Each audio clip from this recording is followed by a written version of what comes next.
Have you ever pondered what makes you, you?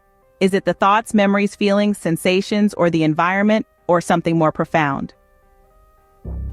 Welcome to a deep dive into consciousness, a topic that has intrigued philosophers and scientists for centuries. Let's start by introducing the concept of consciousness. It's the individual awareness of one's thoughts, feelings, sensations, and environments. But it's not just about being aware. It's a deeply personal, subjective experience that's unique to each person. It's like a private movie that's continually playing in your head, starring you, directed by you, and watched by you. But consciousness isn't static. It's a dynamic, ever-changing state. One moment you could be immersed in a daydream. The next you could be sharply focused on a complex task. There are different states of consciousness, from normal awareness to the higher states associated with spiritual experiences, even altered levels caused by medical or mental conditions. The study of consciousness has a rich history, with the concept stretching back to the early philosophers and psychologists.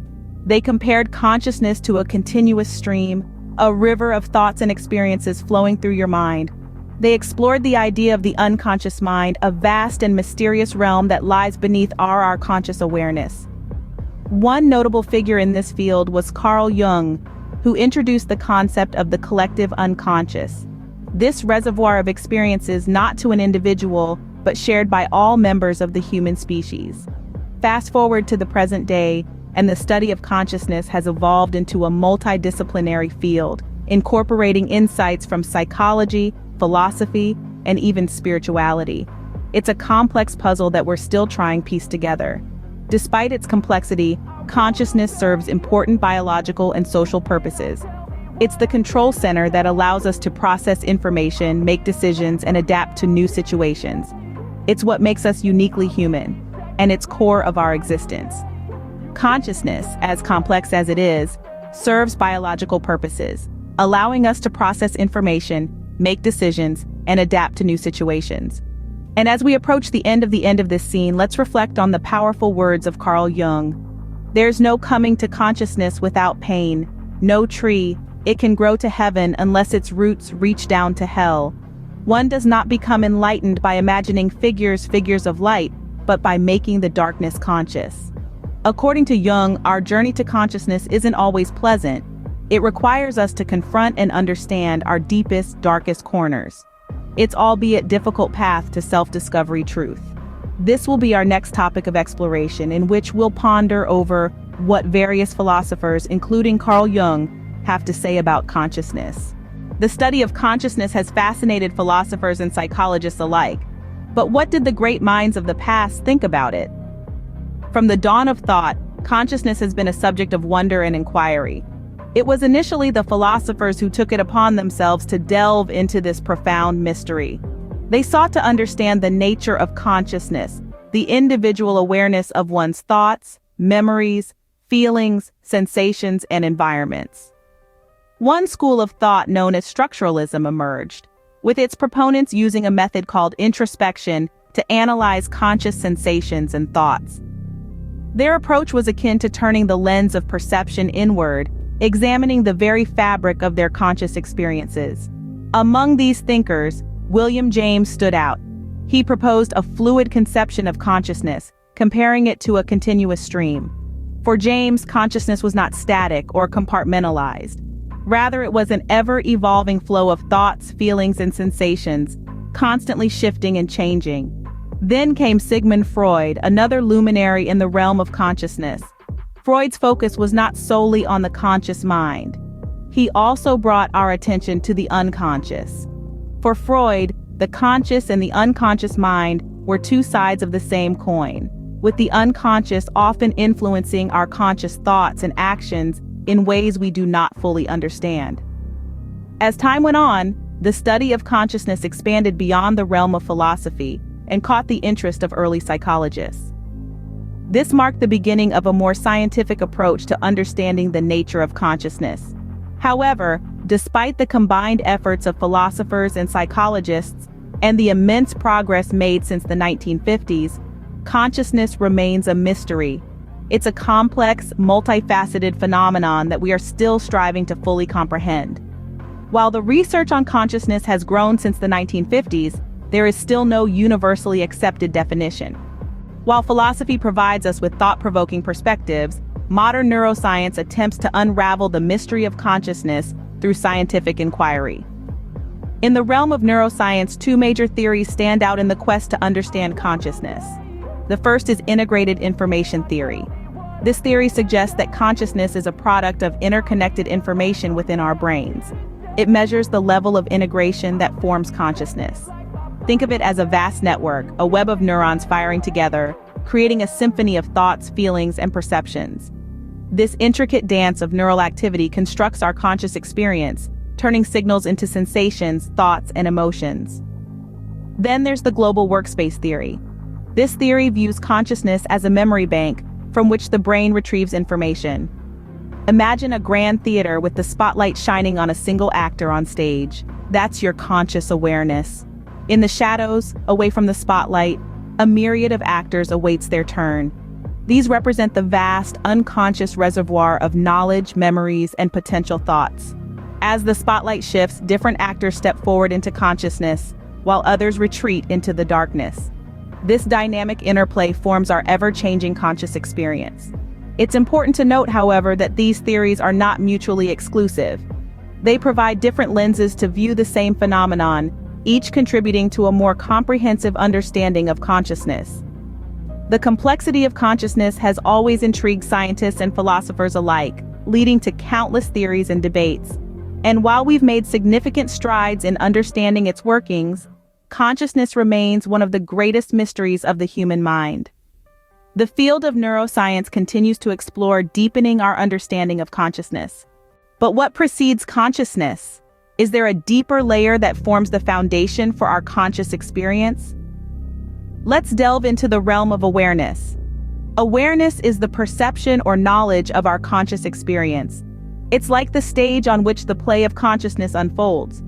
And just like a stage, it can expand or contract, move or stay still, be in sharp focus or unfocused. It's the canvas upon which our conscious thoughts, memories, feelings, and sensations are painted. Imagine you're sitting in a calm, tranquil garden. The rustle of leaves, the chirping of birds, the scent of flowers, the warmth of the sun on your skin. All these sensory inputs form part of your conscious experience. But the underlying awareness is what allows you to perceive and acknowledge these inputs. It's the silent observer, the quiet audience to the lively play of consciousness. Some philosophers propose that awareness is the deeper layer that precedes consciousness. It's like the soil from which the tree of consciousness springs forth. Without awareness, consciousness would be like a tree without roots, unable to stand tall and flourish. This concept of awareness is not static, but rather dynamic, ever-changing.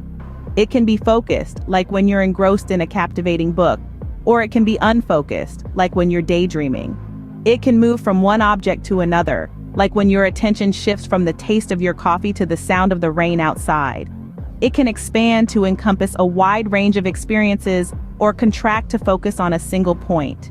So while consciousness is our individual awareness of thoughts, memories, feelings, sensations, and environments, awareness is the fundamental base that allows these conscious experiences to exist. It's the precursor, the foundation, the soil that nourishes the tree of consciousness. In our journey to decipher the enigma of consciousness, we may need to first understand awareness. It's like attempting to study the stars without acknowledging the night sky. Understanding consciousness might require us to first comprehend awareness. Now that we've delved into both consciousness and awareness, how do these two concepts interact and influence each other? Let's step into this captivating dance of consciousness and awareness. At a glance, these terms may seem interchangeable. However, they each hold their unique essence. Awareness is the perception or knowledge of one's conscious experience. It's the raw, unfiltered sensation of what's happening around and within us. Consciousness, on the other hand, is a more elusive and complex phenomenon. It's the individual awareness of one's thoughts, memories, feelings, sensations, and environments. It's subjective and unique to each person, a constant ebb and flow of experiences. In essence, one needs to be aware to be conscious. Awareness is the precursor to consciousness. It's the deeper layer that precedes the formation of thoughts, memories, and feelings that make up our consciousness. Without awareness, consciousness would be like a ship lost at sea, devoid of any sense of direction. Various theories suggest that consciousness is inherent in sentient beings, present in all life forms, or even the underlying fabric of reality. Some philosophers, like William James, compared consciousness to a continuous stream, a river of thoughts and experiences that's constantly changing. On the other hand, Sigmund Freud focused on the unconscious and conscious mind, diving deep into our hidden thoughts and desires.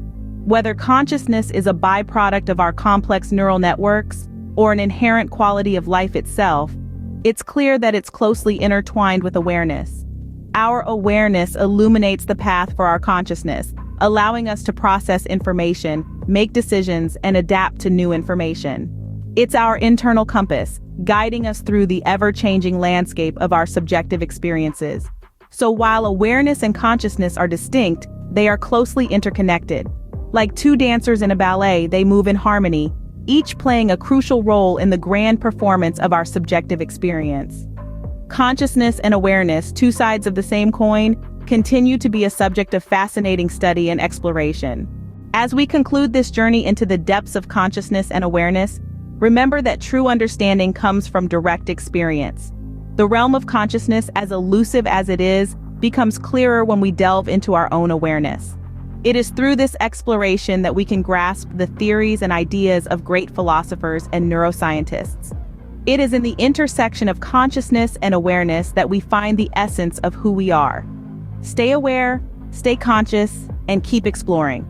And don't forget to like and subscribe for more thought-provoking content. Until next time, keep questioning. Having navigated the labyrinth of consciousness and awareness, let's take a detour to explore a unique perspective from Carl Jung, a renowned psychologist who looked at madness in a different light. Jung saw madness as a special form of the spirit. He believed it to be omnipresent, clinging not only to teachings and philosophies but also seeping into the fabric of daily life. For him, life was full of craziness and was, at its core, utterly illogical. In his words, man strives toward reason only so that he can make rules for himself. Life itself has no rules. That is its mystery and its unknown law. This idea challenges our conventional understanding of sanity. It urges us to embrace the madness as an integral part of our existence, instead of fearing or despising it. Jung asserted that our quest for knowledge is merely an attempt to impose something comprehensible on life. In his view, madness is not a deviation but a part of our nature that can guide us towards undiscovered paths. To quote Jung, "Be glad that you can recognize it, for you will thus avoid becoming its victim." Madness is a special form of the spirit and clings to all teachings and philosophies, but even more to daily life, since life itself is full of craziness and at bottom utterly illogical. So, as we continue exploring the depths of our consciousness, let's remember to embrace the madness as well. For it is in accepting our irrationality that we may discover new dimensions of our existence. Stay tuned as we continue to dive into the intriguing world of consciousness, awareness, and beyond. Don't forget to like, share, and subscribe for more insights. Until next time, keep exploring, keep questioning, and embrace the madness.